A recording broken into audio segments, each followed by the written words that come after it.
So what we're doing next is a conventional deadlift, and we're gonna spend a couple extra minutes on this lift just because it's one of the most complicated exercises to get down.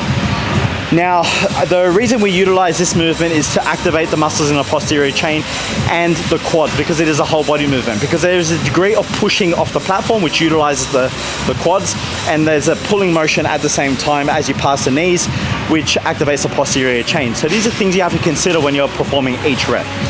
Now, the next thing is to make sure that you definitely have better shoes than I do. I prefer to go flat-footed, but you can get proper flat shoes or lifting shoes. But for the sake of the video, I'm just going to keep them on. Now, the stance in which you want to have will dictate what muscles you utilize. So, for example, if we go into a more conventional narrow stance where we're hip width apart with the toes straight, we will activate more of the hamstrings.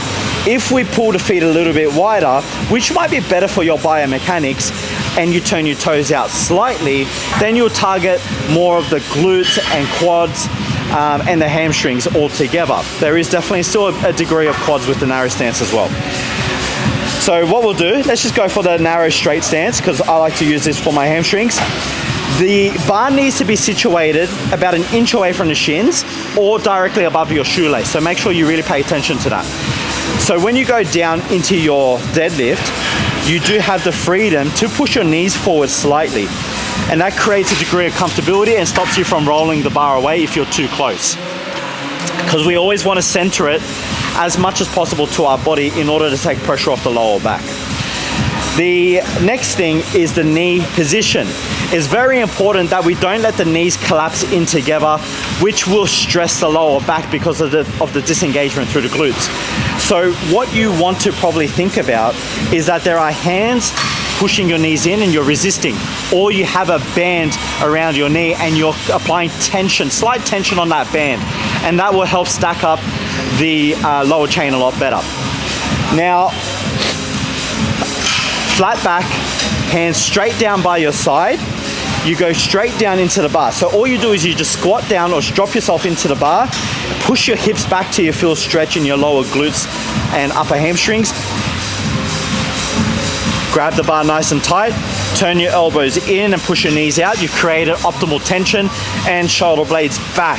So the reason we pull the shoulder blades back and externally rotate the arm is to activate the lat muscles around the spine to secure the upper back and prevent any injuries occurring in the discs of the spine.